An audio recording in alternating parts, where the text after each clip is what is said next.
All right. A little bit of technical difficulties there. You'll have that, especially around here.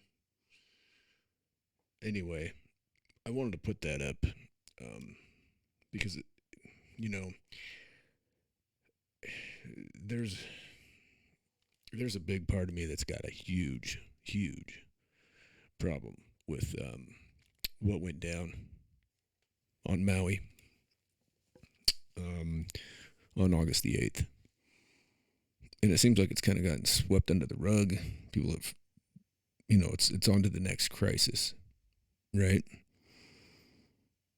And to me, it just doesn't seem fucking right at all. It doesn't seem right. These people over there have been through hell, and no one's talking about anything over there. And you've got too many weird coincidences. You've got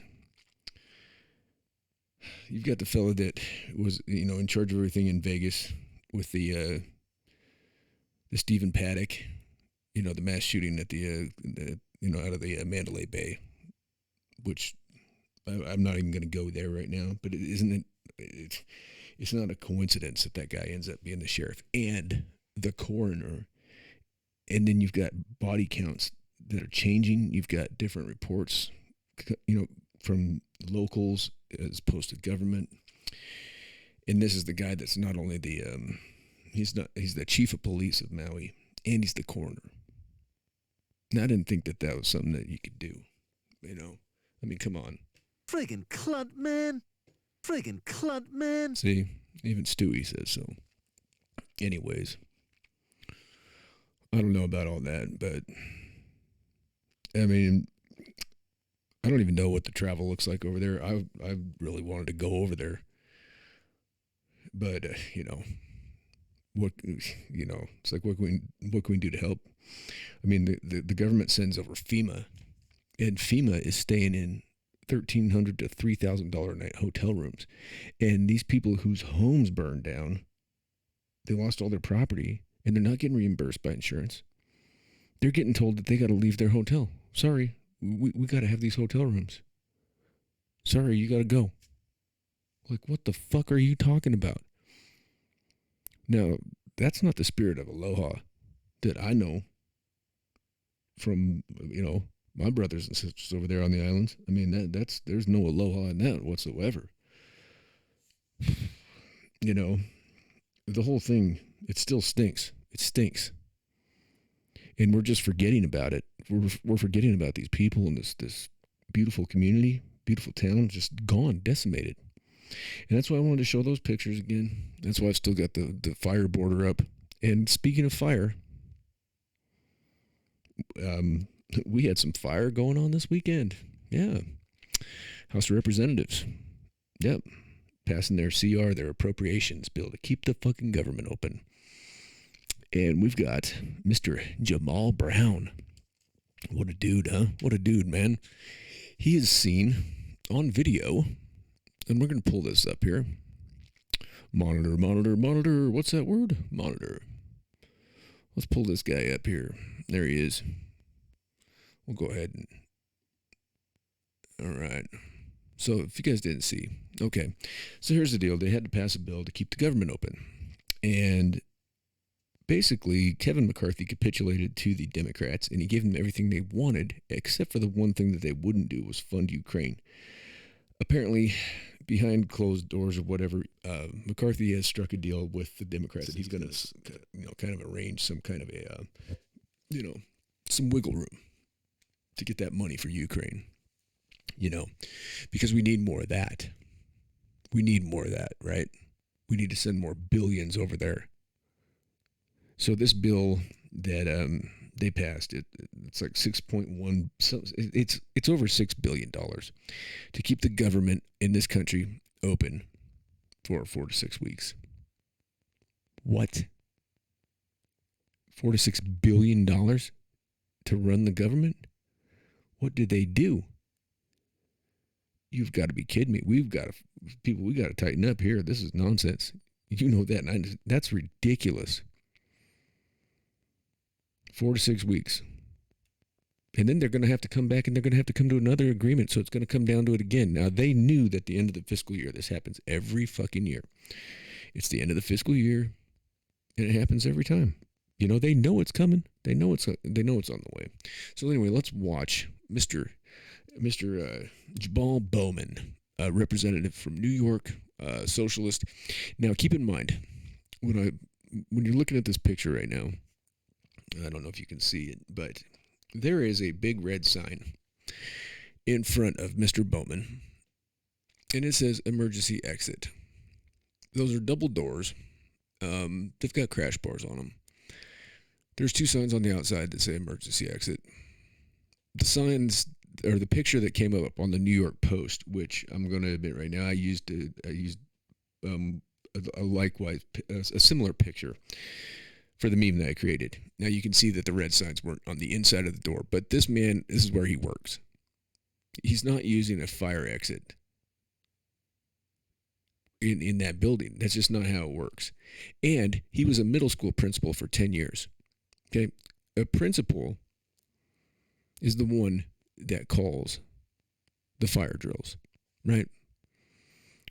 I mean, like I was saying, I remember, and for those of you that went to school with me or went to school here in Coyote, Wyoming, you remember the fire drills at whatever school you went to. I went to Livingston, and it was always Mr. Faber. He was out there with his stopwatch, and he'd be sitting there looking and counting, and, you know, it was always like the lazy last person, the kid that was in there like drinking out of the toilet or whatever that they had to bring out, you know, and they, you know, either we made time and Faber was happy, or we didn't and he shook his head, and, you know, and then we'd get in trouble or whatever back in class. Anyways, he was the guy behind it. So you can't tell me that Jamaal Bowman doesn't know what a fire alarm is.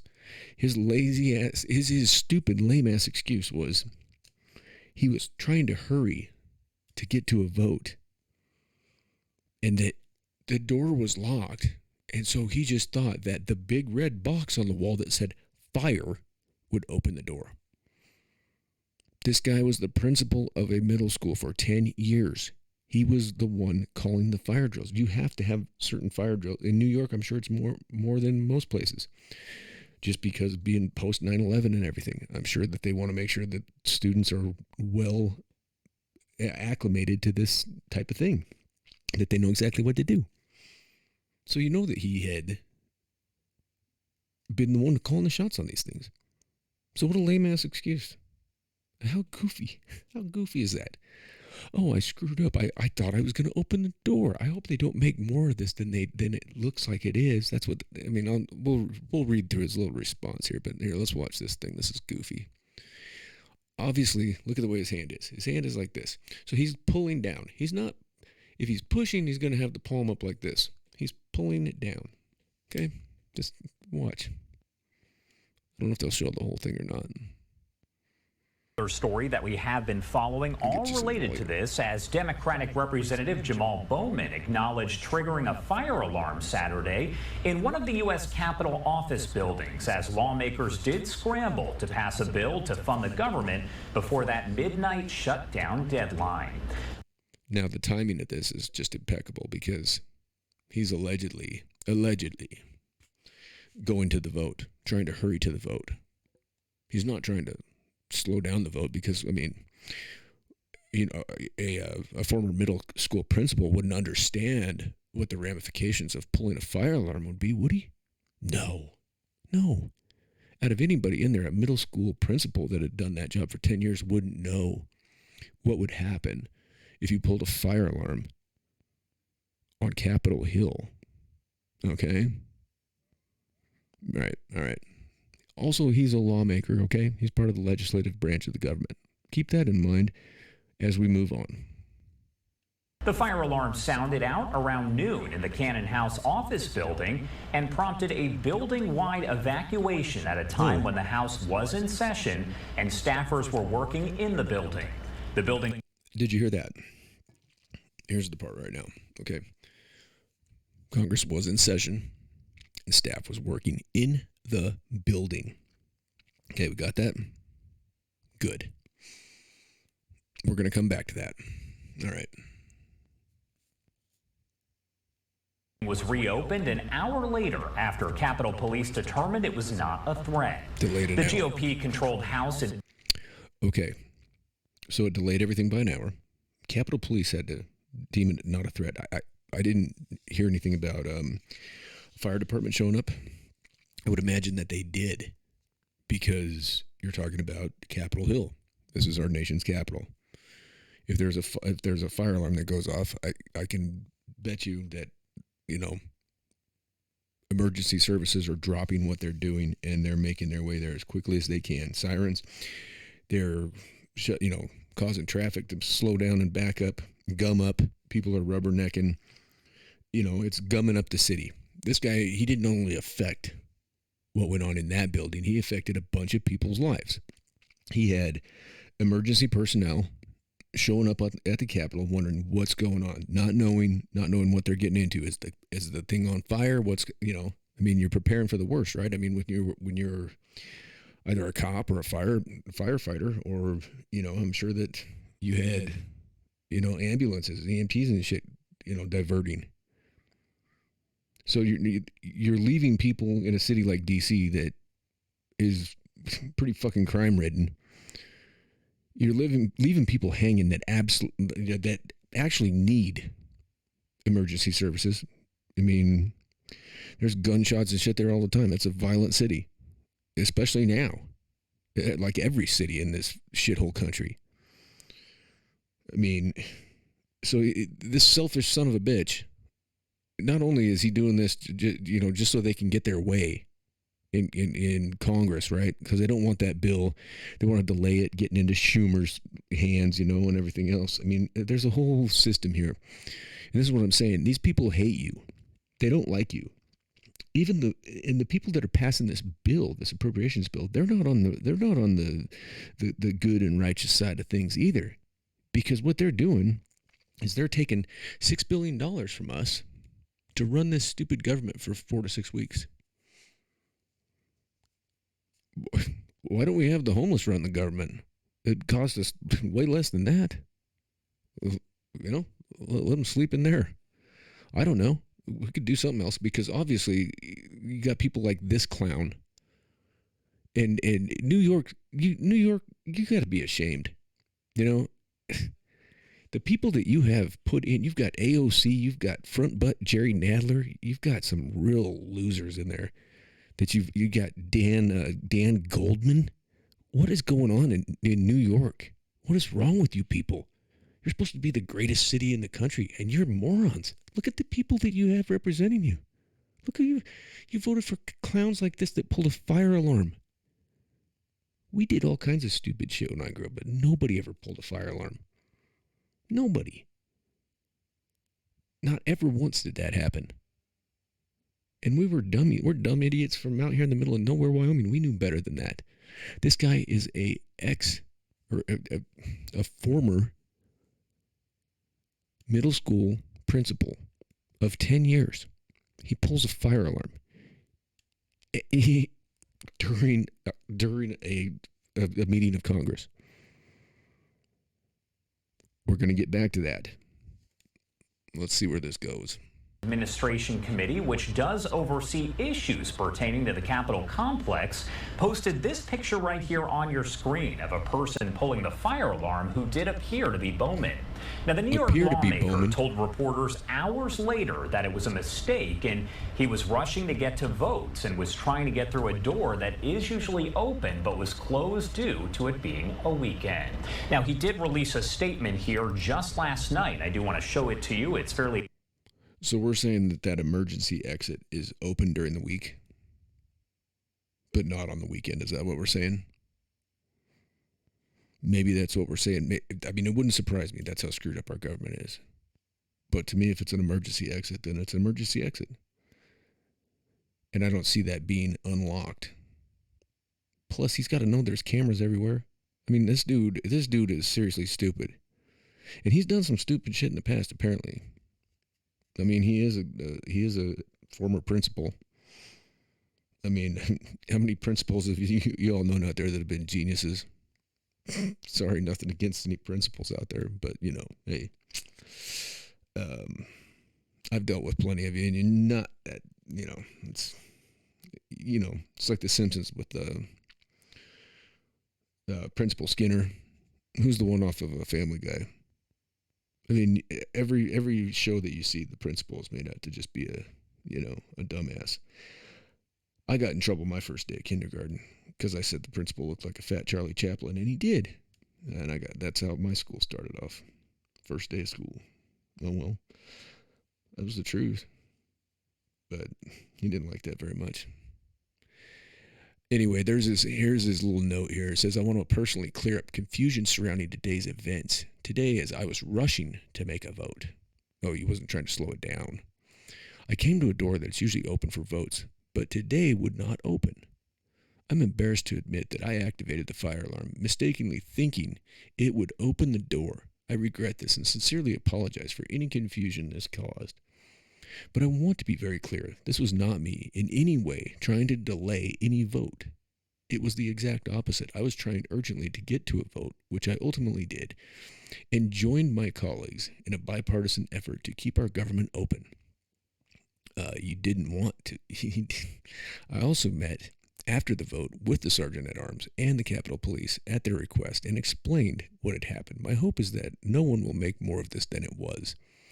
I'm working hard every day, including today, to do my job, to do it well, and deliver for my constituents. Okay, whatever, Jamaal Bowman. That's not an accident. That's something that a first grade child won't do. Okay, this is something that a nitwit wouldn't do. The box is red. It's screaming fire. He knows what it is. He was a principal at a school. That's one of the biggest parts of being a principal is making sure that you're safe and that everybody's on point in case there's a fire, right? That's like the biggest nightmare that a high school or any kind of principal could have, right? Sound off, people that are teachers. You know what I'm talking about. Anybody that's a teacher out there watching this, you know what I'm saying. How much time do you all spend getting your kids ready for a fire drill? You want to look good at the fire drill for the principal too, don't you? It's one of those things. We gotta show up for this. When we hear that thing, we gotta be ready. We gotta show up. We want to be the first class out. I remember hearing that shit all the time. I'm like, who cares? I went to school in a big brick building. I wasn't gonna burn that much. I mean, come on. Everything in that thing was brick. But boy, when that thing went off, boy, you had to get your ass out of there.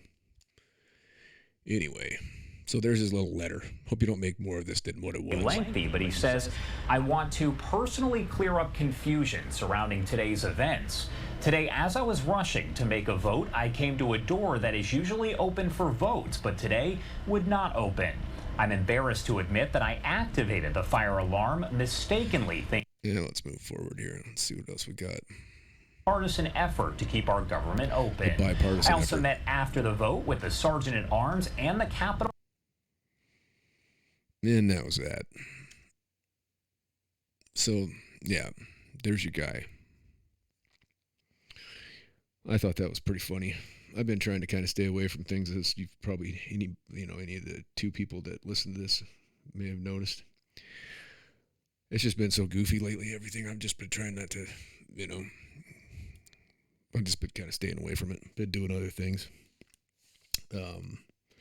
Anyway, I thought I'd start your Monday morning off with that.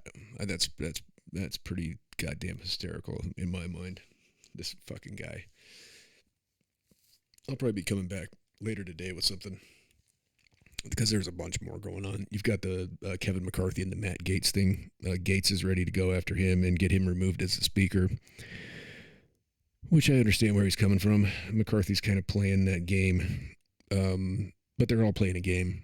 None of them like you. None of them like me. They hate us. They don't care about us. And that's what it comes down to. These are our elected officials. They don't care. And we keep playing the game. And I'm not going to say, not we, because I don't. I can't. And if I could, I wouldn't. Even if they were to reinstate my voting rights today, I wouldn't vote. Because I don't wish to participate. The one good thing, though, and I will give a shout out to Harriet Hageman, the representative from the state of Wyoming. She stood tall, and she voted no on the bill.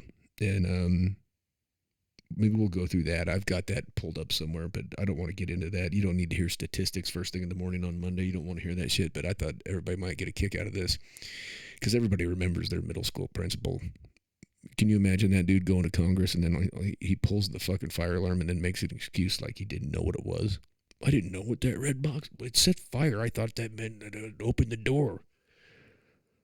I'd like to find out about those doors too, if they're open on the week, on the weekdays or not. And I've been in, I don't know if I've been in that building or not. I think it's the building that he's going to that I've been in, but I've been over to that side of it too. But it seems weird that there's you see that big sign right there in front of him, emergency exit. And I don't know if he was coming from down the hall, from directly behind him and he didn't see it, but it should be on each side of that signage. Maybe it's not. I don't know. All I know is the dude's hand is like this. He's pulling that thing down. Does anybody, who's ever had a situation where you've opened an electric door by pulling a fire alarm down? Especially if you've been a principal of a middle school in New York for 10 years. I look like a doorknob to me. Fucking you look like a doorknob. This dude, okay, and here's the other thing that we're going to get to. All right. I said we were going to come back to this, and there is one more thing that I want to cover here. But I do need to get my notes up, because I don't remember these statutes verbatim. Sorry. Due on Live Now from Fox. Let's get that out of there. Where there's smoke, there's fire. The wildfire alarm pulling. All right, that's out of there. All right, so with these actions, okay, I had a whole diatribe I was going to go on, just talking about some of the things that we went down when I was in school. And nobody ever pulled a fire alarm. But in what he did, okay, he committed a misdemeanor under the DC code, and that was 22-13-19, and that refers to false alarms and false reports and hoax weapons. Okay, and let me read this statute to you. This is again Code of the District of Columbia 22-13-19, and Section A. Okay, shall be unlawful for any person or persons to willfully or knowingly give a false alarm of fire. That's exactly what he did. You pull the fire alarm. That's giving a false alarm of fire within the District of Columbia. Capitol Hill, you're in the District of Columbia, right in the middle of it. And any person or persons violating the provisions of this subsection shall, upon conviction, be deemed guilty of a misdemeanor and be punished by a fine not more than the amount set forth in 22-3571.0, which is, going to have the statutes for misdemeanors or whatever. So, or by imprisonment for not more than 6 months, or by fine and imprisonment. Prosecutions for violation of the provisions of this subsection shall be on information filed in the Superior Court of the District of Columbia by the Office of the Attorney General for the District of Columbia. Okay, now we get it. Okay, so that's a misdemeanor. Okay, so the misdemeanor, it's up to 6 months. He's not going to do anything for that, which is probably what he'll. But if he gets charged with this is the catch-22 on this thing, because you've got all these guys, right? Like Enrique Tarrio, right, the leader of the Proud Boys. He wasn't in the Capitol. He got 22 years. The Jacob Chansley, the QAnon shaman, the guy with the buffalo hat on and all that shit, he got 41 months. Was released from Safford. But they locked these guys up in that dungeon there in that D.C. Jail. And I'm telling you, it's not a good place. I've not been there, but I know guys that were there. Guys I was locked up with told horror stories about that shit. So, and they put them in like a dungeon. They were treating these people. And there's still guys in there. So, Tarrio, he gets 22 years. So what are you going to do with this guy, okay? Because they're talking about a conspiracy, Okay, so you can't tell me that it's, is it going to come out or not? And we're going to find out because we've just gone through these hearings about the weaponization of the DOJ. We've gone through this whole thing with, a two-tiered, two tiers of justice. All this shit with the Bidens going on right now, everybody's just ignoring it. The press is just saying, "Oh, there's no evidence." There's been evidence. These stupid motherfuckers. There's been evidence of this shit for a long time. I've been talking about this since before the 2020 election. And you can go back and look at my posts. You can look at everything that I've had to say about it. And I've been talking about this for a long time. How in the hell, and my first inclination was, how in the hell does some guy like Joe Biden, who can't even walk and chew gum at the same time, come up $17 million, almost $18 million in the 2 years that he's out of office? Come on. They said, oh, well, he sold books. He sold 330,000 books. You do the math on that. He would have had to been charging a ridiculous amount for those books. 330,000 books. How many of those do you think were just giveaways and discounts and he's probably got boxes of those sitting out in his garage next to his secret documents, next to his Corvette. He got paid $700,000 a year from Penn to teach a class. He was on the staff list as a faculty member. He never taught a class. He didn't do speaking engagements. They said it was for speaking engagement. Who the hell wants to listen to him? He can't talk. He can't even speak. Who would hire him in their right mind to speak? Bullshit. He was sitting back. He was peddling influence through that nitwit kid of his. He was using, this dude's diabolical. He's more evil than you think. Everybody wants to think he's this bumbling old man. He's not. You can see it in him. He's got dark black eyes. He says mean, nasty, awful shit all the time. He won't talk. Anytime anybody asks him a question, he just gets fired up and just talks all kinds of mad shit at him. The dude's a racist. I mean, do you know how many hundreds of thousands of black men who are nonviolent drug offenders he put away? A lot. Trust me. I was in with a lot of those men that missed their whole, the child, they missed their kids growing up. And their kids missed them greatly as well. And everybody wants to talk about, black men not being there and this and that and the other thing. Well, yeah. Because of laws like Joe Biden passed in 1994. Then you can justify it, say whatever you want to say. The man said, when talking about busing, I don't want my kids going to school in a racial jungle. He said racist shit. He eulogized Robert Byrd, for crying out loud. He was a grand cyclops of the KKK. Hillary Clinton considered him a mentor, as did Joe Biden. Joe Biden, Strom Thurmond was a mentor to him. These are racist old men, and they want to act like they're the party of, love and this and that, and that. Look at the inner cities. If that was the case, why would we have projects? Why would we have the neighborhoods that we have in the inner cities? Why would we have the things going on? Why would we have black on black crime? If these people gave a shit about these communities. And now we've got these neighborhoods being overrun by illegal immigrants. Coming in and taking over schools. There was a school in Detroit. They shut it down and moved illegal immigrants in there. And New York City, Eric Adams is trying to make the people pay for it. The citizens there, they're already leaving in droves. They're leaving out of California. They're going to Mexico from California. People in California are leaving California and they're moving to Mexico. I love California, the state. It's a beautiful place. It's one of my favorite places to go. I miss going to LA, hanging out with my friends out there. I used to go all the time. I miss going out there. I love it. I love the ocean. I seriously do miss it, big time. But I'm not going out there because it's a fucking shit show. And I don't want to be involved in a shit show. I'll just stay right out here in my locale and wait and see what's going to happen. But I tell you what, people, it's not going to get worse. It's not going to get better. It's only going to get worse. There's no signs of it getting better, and it doesn't matter who you vote for.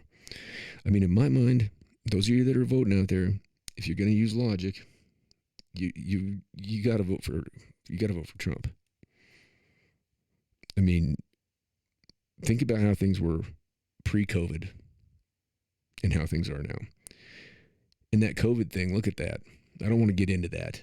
But how did Fauci know in 2017 that that was going to happen? He said with absolute certainty in that TV interview that there was going to be an event, a pandemic, during this administration. He knew it was coming because he funded it. We funded it. We funded our own demise. We killed all our old people. Bottom line, because we're stupid, because we don't know where our tax money goes, we just fucking blindly pay the shit. Oh, it's for the roads. It's for this. It's for... No, it's not. You know what he was doing with the tax money too? He was, they were taking baby beagles out in the desert and chaining them up and releasing swarms of sandflies that ate these dogs alive. Yeah, that's what you paid for. What else did you pay for? You paid for, they did cocaine tests on different animals. Yeah, that's what your tax dollar is going for, people. So when, if not now, do we decide that we've had enough? Are you going to wake up? Are you going to realize what's going on around you? Are you just going to keep your head down and keep going and punching your clock in, punching your clock out, and live and die? Do you want to live? Or are you happy with what's going on right now? Are you happy paying? I'm not happy paying $4. I'm not happy paying almost $5 a gallon now. Fuel's gone back up. You know? I mean, the grocery store is ridiculous. Everything is, your money just goes, I mean, you know, it used to be, you crack a 20 and it's gone. And now it's like you pop $100 bill out and it's done. You walk out of the grocery store with 3 bags of groceries for $100 and you're going, what the fuck? I got like 2 frozen pizzas and a thing of juice and some fucking milk and bread and eggs. Jesus Christ. It used to be like $10 worth of shit, you know? Now you're walking out of there with a $72 bill. Is this what it's all about? And here they are. They're gonna appropriate another however many $1 billion for them to just keep doing this. They just keep doing it. Oh, and I mean, we're already sitting out here with our little cups, like Oliver Twist with our little bowl. Could I please have some more, sir? What happens when the bowl of gruel's out? I mean, I never in my life shopped at Walmart. And I do all the time now. So I mean that, and there's a discount store. I mean, I'm not too proud to say that that's what I did. I mean, you got to save some money somewhere, right, people? Y'all understand what I'm saying? I mean, the unemployment in Wyoming is up there. I mean, they say talk all these conflated numbers and shit with their little press conferences and that Karine Jean-Pierre. I mean, I don't know whether to feel bad for her or to just tell her to get the fuck out. I mean, she's the one that ultimately took a job as a liar, I guess, so it's on her. You know what? I mean, an idiot would know what that job would entail, right? I mean, in the words of Stewie. Friggin' clunt, man. I mean, come on. You got to be kidding me. You know what you're getting yourself into. So, part of me feels sorry for her because I know that she gets, she probably has a team of people giving her a pep talk before she goes out there in front of all the press. And then you can tell the look of disdain on her face when she has to call on Peter Doocy. Oh my God, she just about loses it. And Doocy starts in on her and she starts huffing and puffing. And she's got that eyeball paint on the back of those eyelids. So she closes her eyes and she looks like she's still got eyes. Oh God. Oh well. Anyway, that's just a little bit of it. Maybe we'll get into this appropriations. Maybe nobody gives a shit, but I always find it interesting to see what exactly they're doing with the money, where they're, where it's going. It's always interesting to me. So I kept it a little short today at 36 minutes and change. I'm going to bounce out of here. Anyway, go Jamaal Bowman. But that's going to be a two-edged sword because either way they go with this, either he's going to get off and the Republicans are going to go berserk saying, see, it's too late, or they're going to, or if they end up convicting him, BLM is going to end up burning down cities. So this is a lose-lose right here. This is a lose-lose scenario for everybody. Mark my words. And it's actually kind of funny, I think. Because eventually this whole damn thing is going to have the Band-Aid ripped off anyway. I mean, we've got a scab underneath that Band-Aid that's festered up and infected and just full of pus and goop And it's going to happen sooner or later. Do you want the thing to blow out, or do you want to rip the damn thing off and get it fixed? Me, I'm like, rip the son of a bitch off. Let's pour some peroxide on that son of a bitch. Let's get all the germs out of there, aka these assholes in DC. Let's get them all out. Just flush the whole thing down the toilet. Out you go. Go get a real fucking job. And let's figure out something else. You know, like Joe Rogan said, if Thomas Jefferson and the founding fathers were to come back today and they'd be like, you guys haven't written anything else? I mean, you know, the Constitution was a document that was supposed to be a living document. It's supposed to, I mean, that's why there's amendments to it. And that's why they were able to do that. So, you know, you've got two different sides of the fence on the, oh, I'm a constitutionalist. And well, the times changed, motherfucker. You know, things are different now than they were back then when that thing was written in the 1700s, for fuck's sake. I mean, we talk on little devices. I mean, we can look at one another on this thing and just, I mean, I'm sitting here right now doing this and you guys can see it. So, on that note, I promise, I'm done. My diatribe's over. I hope everybody has a wonderful week and a very happy Monday. Enjoy your commute or whatever it is you have to go through this morning. If you're staying home from work, I salute you. If you're going to work, I also salute you. Keep fighting a good fight. Be good or be good at it. In all things, be kind and do no harm. From 52 miles east of Jellystone Park in Coyote, Wyoming, you've been tuned into the Mike Files, and I'm out. Peace.